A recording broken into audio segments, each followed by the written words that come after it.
요한복음 1장 51절에서 2장 11절 말씀 공독하겠습니다.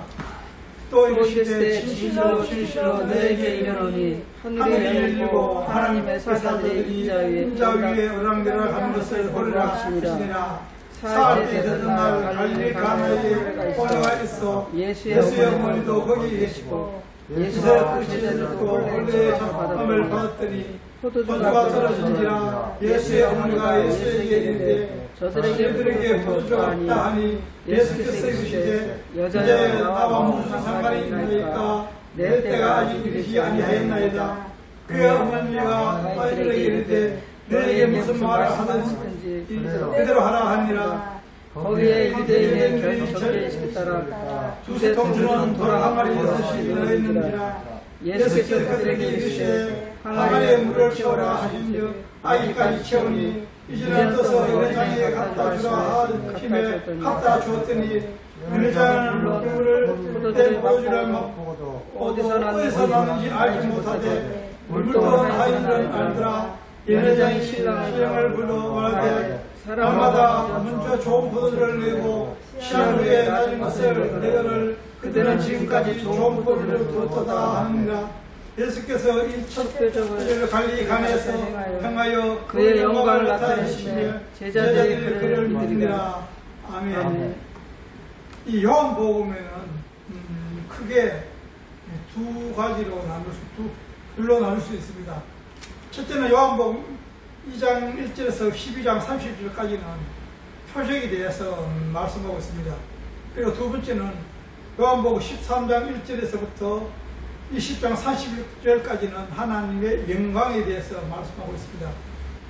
오늘은 예수님께서 행하신 표적 중에 첫 번째 갈릴리 가나에서 혼인잔치집에서 행하신 이 표적을 통하여 하나님이 우리에게 주시는 말씀이 무엇인지 알아보도록 하겠습니다.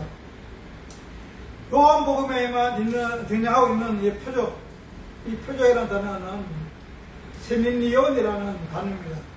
그래서 여기서는 신호, 표시, 상징, 징후라는 뜻이 있습니다. 그러니까 예수님께서 행하신 표적은 그 어떤 것을 가리키고 있는 것입니다. 그러니까 표지판이라는 것을 뜻을 말하고 있는 것입니다.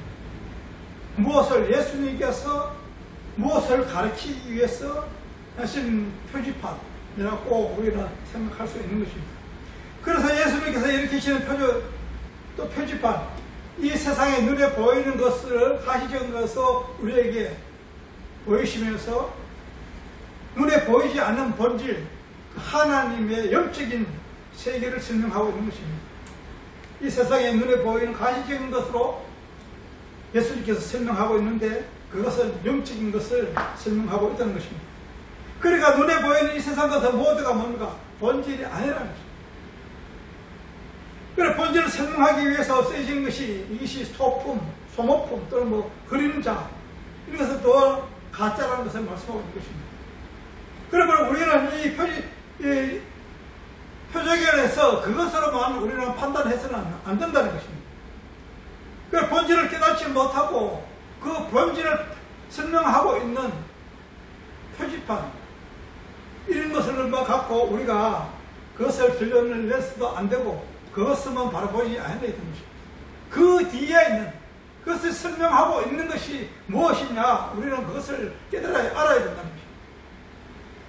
그래서 우리는 하나님을 믿는다고 하는 자들이 예대방 안에서 그냥 가짜 복음을 전할 때 아멘 아멘 하고 있다는 것입니다. 가시적인 거, 눈에 보이는 거, 우리 인간적인 거, 이 세상적인 것을 가지고 설명하고 있는데 그것을 받아들인다는 것입니다. 여러분 우리는 표적을 공부하면서 그 표적의 자체의 의미를 둬서는 안 된다는 것입니다. 우리가 표적을 통해 그 표적이 가르치고 있는 것이 우리는 올바르게 파악하고 깨달아야 합니다. 이것이 성도라는 것입니다. 우리는 예배당에 나와서 예수님께서 말씀하는 그 표적을 통해서 진리를 깨달아가는 것을 이것을 말씀하는 것이 교회 설교고 저와 여러분들이 공부하는 성경책이라는 것입니다. 그럼 예수님이 행하신 표적은 무슨 말씀을 하고 있는지 오늘 본문을 통해서 알아보도록 하겠습니다. 요한복음 1장 51절에 보면 하늘이 열리고 하나님의 사자들이 인자 위에 오랑내라 하는 것을 말씀하고 있는 것입니다. 이것을 말씀하고 있는 것입니다. 그리고 요한복음 3장 31절에 보면 하늘로부터 내려오는 이라고 말씀하고 있는 것입니다. 그러니까 예수님께서 이 장의 표적은 뭐냐입니까? 하늘문이 열리고 하나님의 사자가 인자 위에 예수 그리스도 위에 오랑내락 하는 것을 설명하고 있다는 것입니다. 요한복음 1장 51절과 3장 31절을 다시 읽겠습니다. 또 이르시되 진실로 너희에게 이르노니 하늘이 열리고 하나님의 사자들이 인자 위에 오랑내락 하는 것을 보리라 하지니라. 위로부터 오는 이는 만물에 계시고 땅에서 난 이는 땅 속에서 땅에 속한 것을 말하느니라. 하늘로부터 오시는 이는 만물 위에 계시니라. 이렇게 하늘이 열리고 하나님의 사자가 인자 위에 오랑내락 하고 있다는 것을 표적은 단순히 우리가 예수님의 기적에 그 신기한 기적에 의해서 있는 것이 아니라, 그러니까 우리에게 이런 하늘의 것을 우리에게 지금 설명하고 있다는 것입니다. 예수 그리스도의 표적은 뭡니까? 하늘의 형체인 것입니다. 그래서 우리는 우리의 육적인 인간의 가시적인 이 삶에서 우리 영적을 알 수 없으니까 예수님께서 우리에게 오셔서 그것을 설명하고 있는 것입니다. 눈에 보이는 이 땅의 가시적인 것을 설명하지만 그것은 그 설명으로서 그치는 것이 아니라 이 표적을 통하여 인자 예수 그리스도에 위해서 하나님의 능력이 영광이 나타나는 걸 우리는 볼 수 있다는 것입니다. 이것이 우리 하나님께서 지금 설명하고 있는 것입니다. 그러므로 이 표적은 예수 그리스도가 누구시며 예수님께서 이 땅에서 이루시는 일들이 무엇인가, 그리고 그 표지판을 통해서 설명하고 있다는 것입니다. 그리고 우리는 이 표적을 통하여 예수 그리스도의 올바른 복음을 깨달아 알아야 됩니다. 그런데 하나님을 믿는다고 하는 자들이 표적을 오로지 이 세상의 물질적인 것으로 형상적이고 판단하고 있다는 것입니다. 이것이 지금 인간의 하나님을 믿는 자들이라는 것입니다.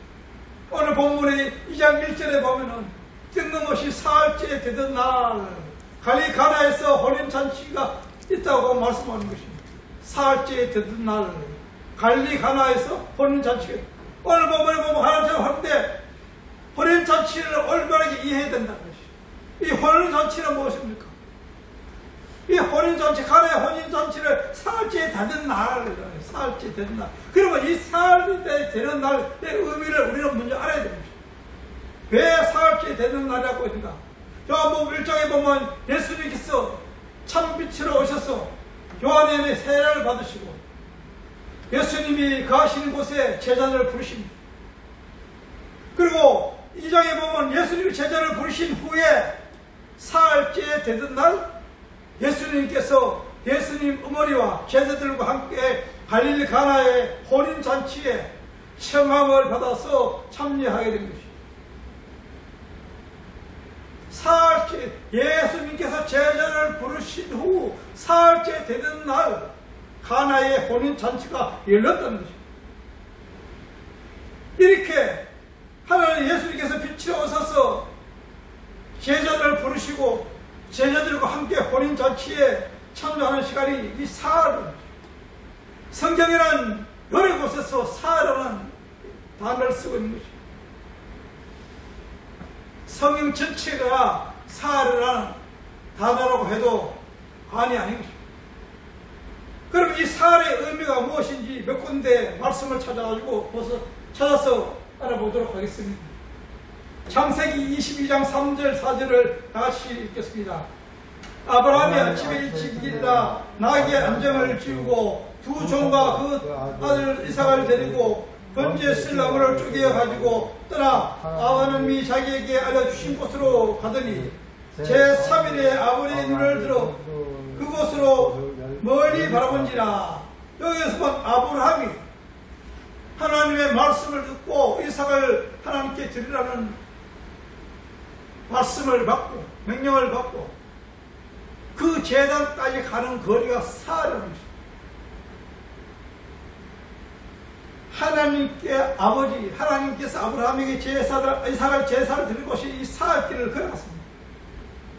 아브라함은 이삭을 제물을 드린 것입니다. 그런데 그곳에는 하나님께서 이삭을 대신해서 수양을 제물로 준비해 주셨습니다.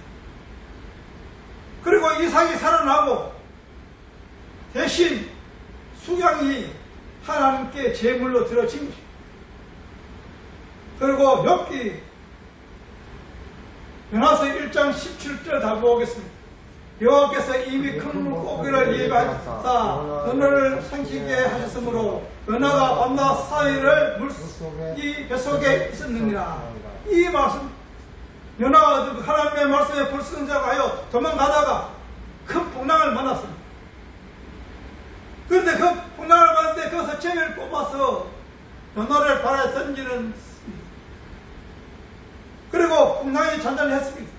요나가 바다에 던져져 죽음으로 해서 그의 배에 타고 있던 모든 사람들이 살아나게 된 것입니다. 수강이 죽고 대신 죽고 이삭이 살아난 것처럼 요나가 바다에 던져짐으로 해서 그 배에 타고 있던 모든 자들이 살아난 것입니다. 그래 요나가 바다에서 며칠 했습니까? 물속에 뱃속에서 사흘, 밤낮 사흘. 요한복음 2장 19절 21절을 다시 읽고 있습니다. 19절에서 21절입니다. 예수께서 대답하여 이르시되 너는 이 성전을 헐라 내가 사흘 동안 일으키리라. 유대인들이 이제 이 성전은 40년 동안의 적거를 내가 3일 동안 일으켰느니라 하더라. 그러나 예수는 성전된 자기 육체를 가리켜 말씀하신 것이라. 예수님께서는 성전을 헐라고 했습니다. 이것은 뭡니까? 자기 육체를, 그러니까 예수를 죽이라. 그러면 내가 사흘에 부활하실 것이라는 것을 여기서 예언하고 있는 것입니다.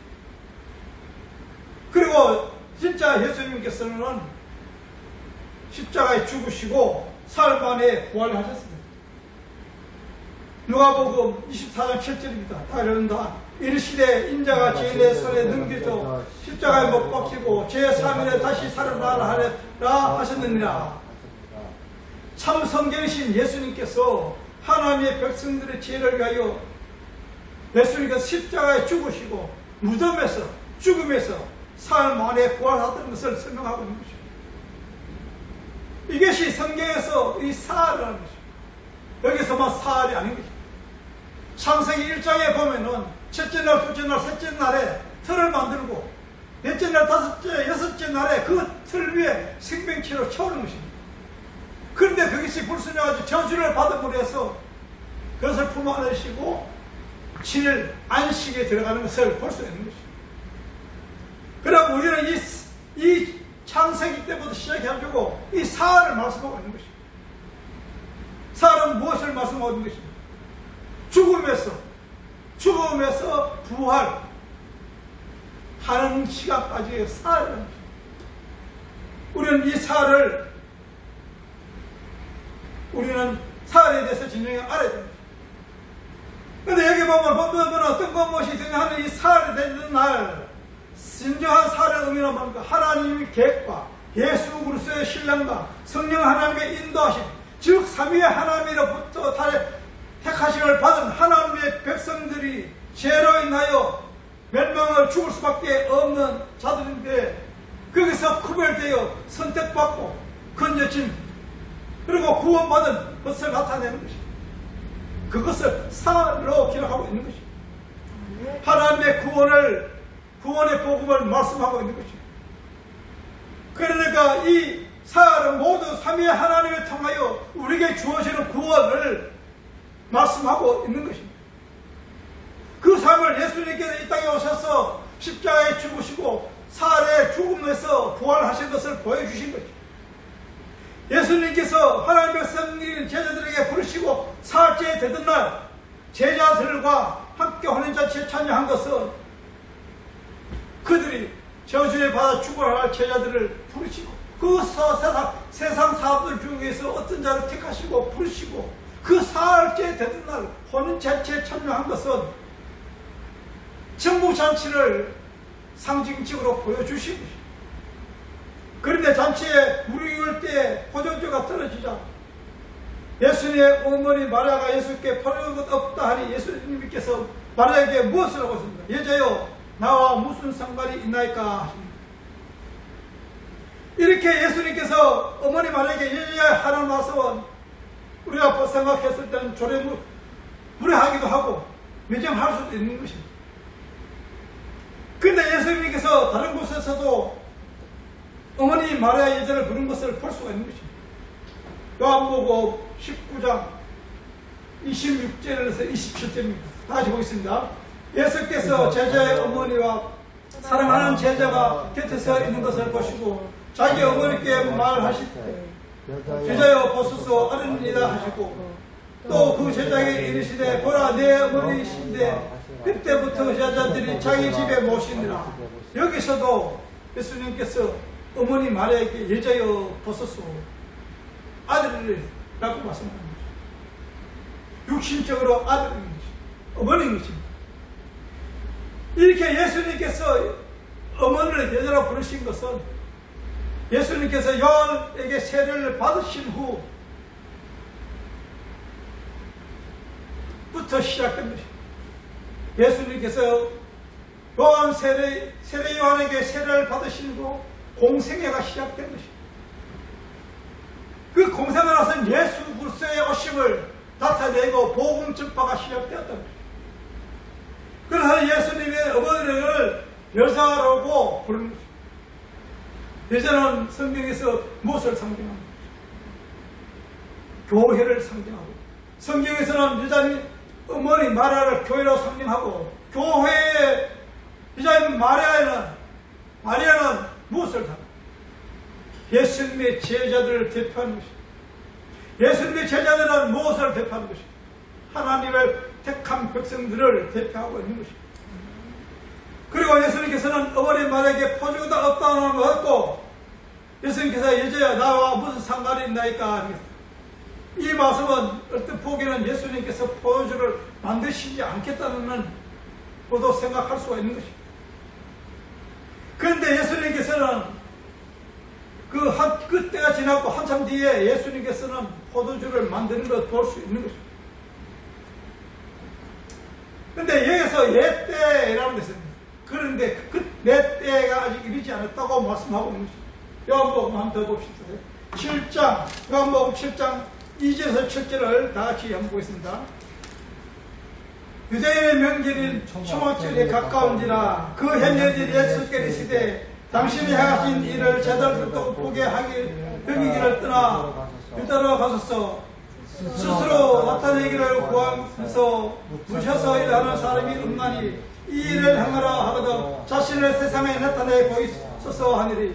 이는 그 형제들까지도 예수를 믿지 않으함이라 함이라. 예수께서 이르시되 내 때는 아직 이르지 아니하였느냐. 내 때는 늘 준비되지 않으느라. 세상이 너를 미워하지 아니하되 나를 미워하나니 이는 내가 세상 일들을 악하다고 증언함이라. 나는 명절에 올라가라. 내 때가 아직 차지 못하였으니 나는 이 명절에 아직 올라가지 아니하노라. 이 말을 하시고 갈릴리에서 머물러 계시니라. 이 형제들이 명절에 올라간 후에 자기도 올라가시되 나타내지 않고 은밀히 가시니라. 그래서 본 형제들이 뭡니까? 예수님의 형제들이 예수님께서 하신 일을 드러내 보이라고 하십니다. 세상에 드러내 보이라고 하십니다. 하나님이 행하신, 예수님께서 행하신 뭡니까? 기적을 다른 사람들에게 내 보이라고 말씀하고 있습니다. 그런데 예수님께서는 그렇게 하시지 않았습니다. 그리고 그 성전에 올라가서 그 믿는 하나님을 믿는다고 하는 성도들에게 드러내 보이라고 했지만 예수님께서는 성전에 올라가시지 않았습니다. 그리고 나중에 성전에 올라가서도 뭡니까? 은밀히 계셨다는 것을 볼 수 있는 것입니다. 사전에 보면은 예수님께서 어머니 마리아에게 예수님께서 포도가 없다고 하시는데 말씀과 같은 것입니다. 하나님의 능력을 나타내보라는 말씀. 요한복음 7장에서 말씀과 오늘 본문의 4절의 말씀은 똑같은 것입니다. 어머니 마리아가 포도주가 없다고 예수님께 얘기한 것은 예수님의 능력으로 포도주를 어떻게 해보라는 것을 말씀하고 있는 것입니다. 그러나 예수님께서는 그 요구를 들어주시지 않았습니다. 내 때가 아직 이르지 않았다고 말씀하고 있는 것입니다. 그리고 나중에 물론 포도주를 만드셨습니다. 나중에 성경에 올라가는 것을 볼 수 있습니다. 그러니까 예수께서는 인간들의 어떤 요구에 서서 따라서 일하는 것이 아니라는 것입니다. 예수님은 자기 스스로 하나님의 때에 따라서 순종하는 삶을 살았다는 것을 볼 수 있는 것입니다. 현재대로 예수를 믿는다고 하는 성도들에게서 그것을 드러내 보이지 않은 것입니다. 예수님의 힘, 능력을 보이시지 않았다는 것입니다. 그 주님을 믿는다고 하는 사람들, 이 세상의 꼭대기에 올라가기 위해서 예수를 믿는 사람들입니다. 권력, 정치, 또 재산 출세하기 위해서 이것을 하나님께 기도하고 있다는 것입니다. 하나님께서는 그런 기도를 들어주시지 않는 것입니다. 우리가 요구한다고 기도를 다 들어주시는 것이 아니라 하나님 때가 계획하신 그 때가 되어야만이 우리에게 이루어진다는 것입니다.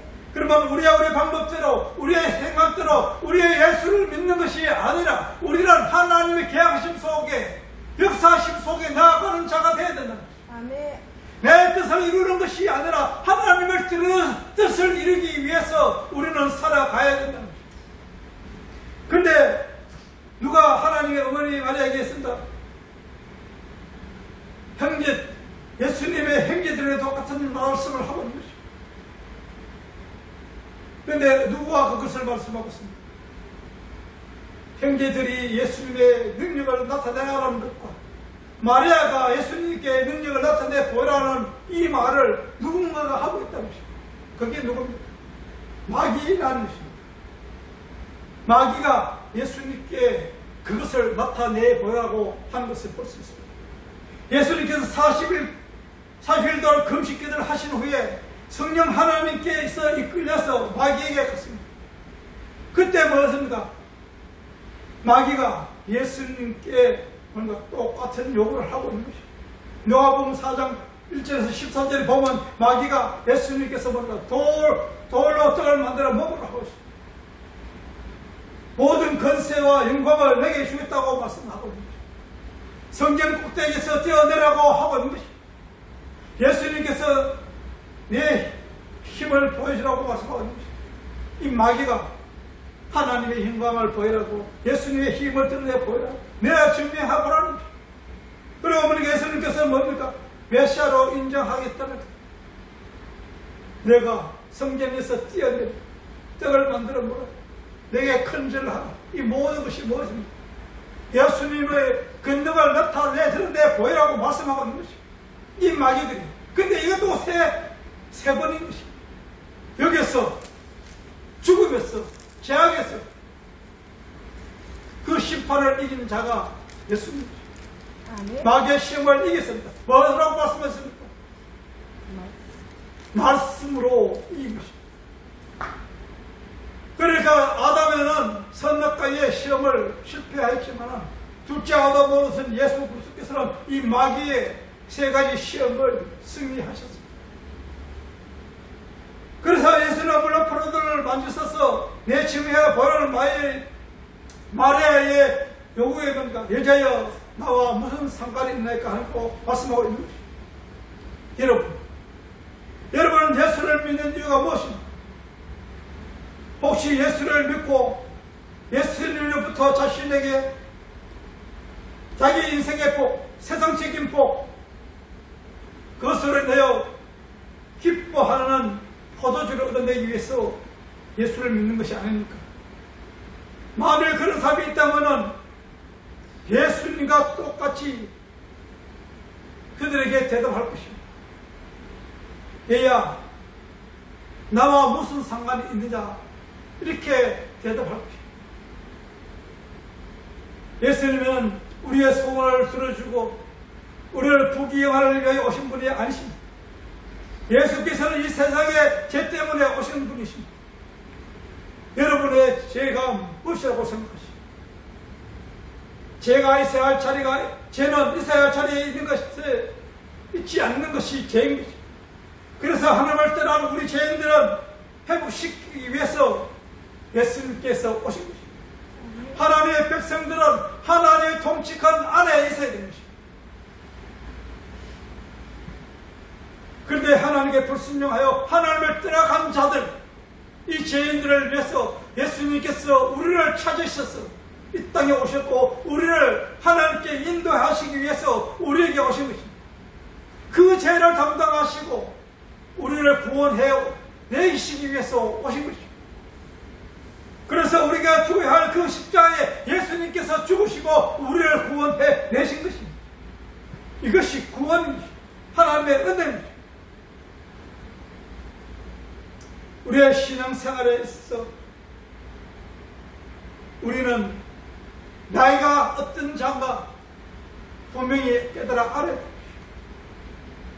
선악과를 따먹고 내가 하나님에 대해서 선악을 판별하는 자가 아니라 나는 죄인이요 티끌이요 쓰레기요 먼지라는 것을 깨달아 알아야 됩니다. 하나님의 은혜가 아니면 생명체가 살 수가 없다는 것, 하나님의 생기를 부어넣으시지 않는 상태, 그 상태에 티끌 먼지라는 것입니다. 그런데 하나님께서 생기를 넣어보시고 생명을 주시고 우리를 산자롭고 인정해 주신 것입니다. 그것을 통하여 진정한 생명이신 예수 그리스도께서 우리에게 오셨습니다. 그리고 우리에게 살과 피를 주셨습니다. 우리에게 먹고 마시라고 하신 것입니다. 그러면서 우리는 예수 그리스도의 생명이, 살과 피가 우리 속에 들어옴으로 해서 우리는 산 생명 있는 자, 산자가 된 것입니다. 아멘. 우리는 그때 그것이 예수님께서 우리에게 주시는 그 때가 구원의 때인 것입니다. 아멘. 그것이 우리에게 말씀하는 이 그때, 때라는 것입니다. 성경에서는 때는 모두가 무엇을 상징하는가? 구원의 때, 건져짐의 때, 연합의 할 때, 예수 그리스도가 하나 되는.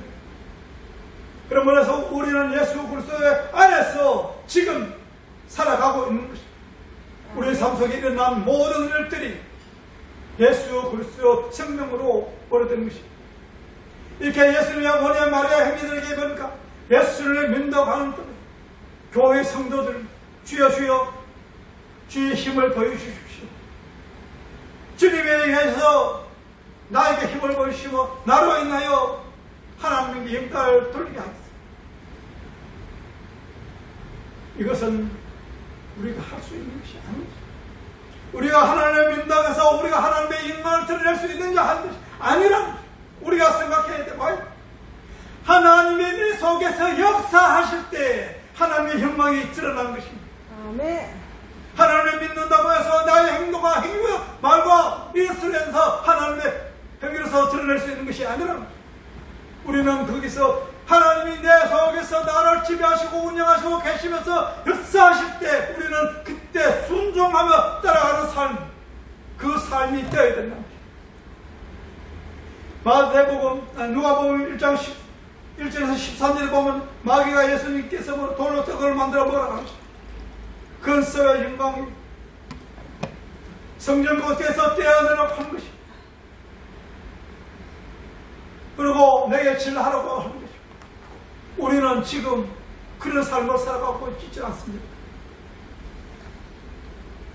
마귀에 속하여 있는 자, 이 세상에 속한 자, 하나님의 말씀에 의지하여 살아가는 자가 아니라 아직도 마귀에 순종하며 살아가고 있지는 않는가 우리는 생각해 봐야 됩니다. 그래서 우리는 몇 군데 더 보겠습니다. 그때가 진정한 성경에서는 어떤 된 것을 말씀하고 있는지, 설명하고 있는지 한번 더 보겠습니다. 요한복음 7장 30절 17절 1절까지 다같이 한 목소리로 보겠습니다. 그들이 예수를 잡고자 하나 손대는 자가 없으니 이는 그때가 아직 이르지 아니하였습니다. 이 말씀은 성경에서 가르칠 때에 현금함 앞에서 하셨으나 잡는 사람이 없으니 이는 그때가 아직 이르지 아니하였습니다. 예수께서 대답하여 이르시되 인자가 영광을 얻을 때가 왔도다. 보라, 내가 다 각각 제 곳으로 얻으시고 나를 혼자 둘 때가 오나니 벌써 왔도다. 그러나 내가 혼자 있는 것이 아니라 아버지께서 나와 함께 계시니라. 예수께서 이 말씀을 하시고 눈을 들어 하늘을 우러러 이르시되 아버지여, 때가 이르사오니 아들을 영화롭게 하사 아들로 아버지의 영화롭게 하게 하옵소서. 여기 보시면 이 말씀은 다 무슨 때를 봐? 예수 그리스도의 죽음, 십자가의 때를 말씀합니다. 예수 그리스도가 십자가에 죽지 않으시면, 우리의 죄를 위해서 죽지 않으시면 우리는 살 수가 없는 것입니다. 이것을 우리를 구원하시기 위해서 오신 예수님, 그때 그날, 이것이 모두가 무슨 구원의 때를 말씀하고 있는 것입니다. 예수 그리스도의 십자가의 죽음을 말씀하고 있는 것입니다. 우리는 그때를 기다린 것이고 그때가 이루어졌고 또 성령으로 지금 우리에게 와서 계시고 있다는 것입니다.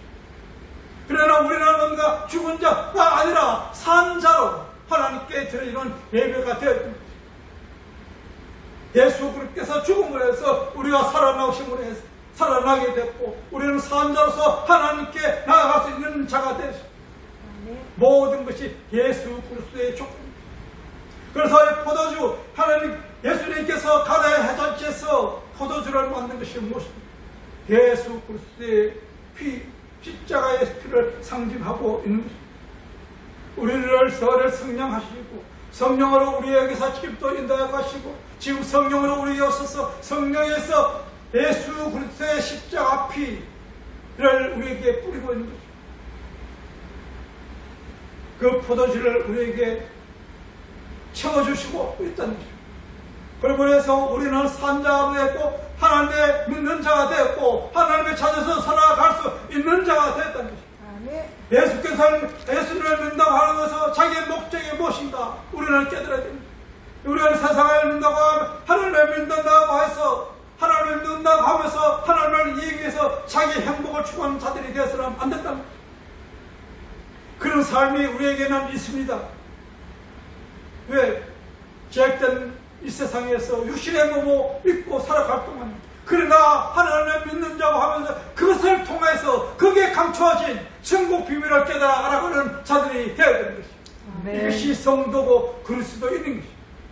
세상 사람들이 알지 못하는 그 천국 비밀인 것입니다. 그러므로 우리는 우리가 필요한 것을 얻는 것이 아니라 거기에 감춰진 진리, 비진리에서 진리를 깨달아 아는 것이요 본질을 깨달아 알아서 그것을 구하는 자가 되어야 된다는 것입니다. 그러므로 우리는 우리의 힘을 돕기 위해서 있는 자녀이 아닌 것입니다. 저와 여러분 자녀 무엇입니까? 무엇으로 채워야 되는 것입니다. 세상 물로 채워질 수는 없는 것입니다. 예수 그리스도 보혈의 피로 우리에게 채워져야 된다. 하나님께서 그 예수 그리스도를 통하여 이 땅에 버리시고 우리를 위해 십자가에 주신 그 피, 죄를 씻기 위해서 흘리신 피, 그 보혈의 피를 우리는 받아서 우리 가슴 속에, 우리의 잔 속에, 우리의 삶 속에 가득 채워야 됩니다. 그것이 무엇입니까? 보혈의 피, 생명의 피, 부활의 피입니다. 날마다 주님을 사모하며 그 보혈의 피가 채워지는 저와 여러분이 되시기를 축원합니다. 아멘.